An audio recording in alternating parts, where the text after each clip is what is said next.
माँ माँ माँ। माँ वो शब्द और मंत्र है जिसका उच्चारण करने से मनुष्य को तुरंत आराम मिलता है।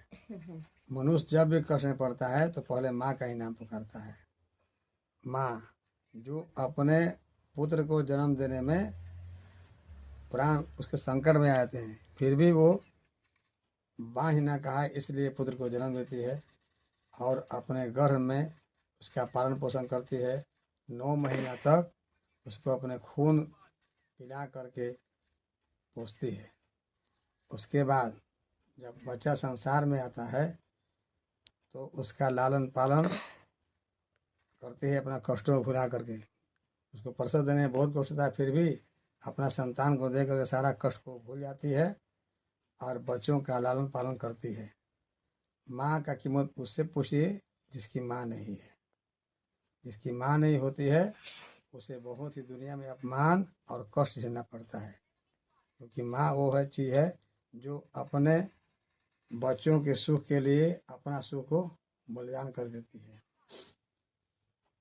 माँ अपने बच्चों को 3 बार 4 बार तेल लगाती है कि ताकि उसका शरीर जो है बलवान रहे, लेकिन बेटा उसको एक बार भी तेल नहीं लगाता है। माँ उसको 3 बार 4 बार खाना खिलाती है पूछ पूछ करके। बच्चा कितना भी खाता है लेकिन माँ कहती है कि ना हमारा बेटा भी खाया नहीं है, बेटा बहुत कम खा रहा है। ये है माँ का विचार, लेकिन बेटा उतना नहीं कर पाता है। बेटा चाह करके भी माँ का कर्ज नहीं उतार सकता है, क्योंकि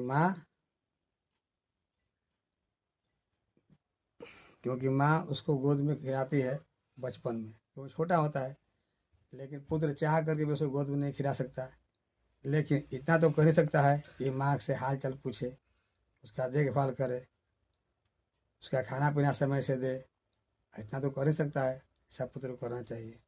माँ बचपन में अपने लड़के के पेशाब किए हुए जो बिछावन भिन जाता है उस पर अपने सोती है और अपने पुत्र को सुखे में सुलाती है ताकि उसको ठंडा ना लगे। बच्चा जब बड़ा बच्चा जब बाहर खेलने जाता है तो माँ उसके बेसब्री से इंतजार करती है।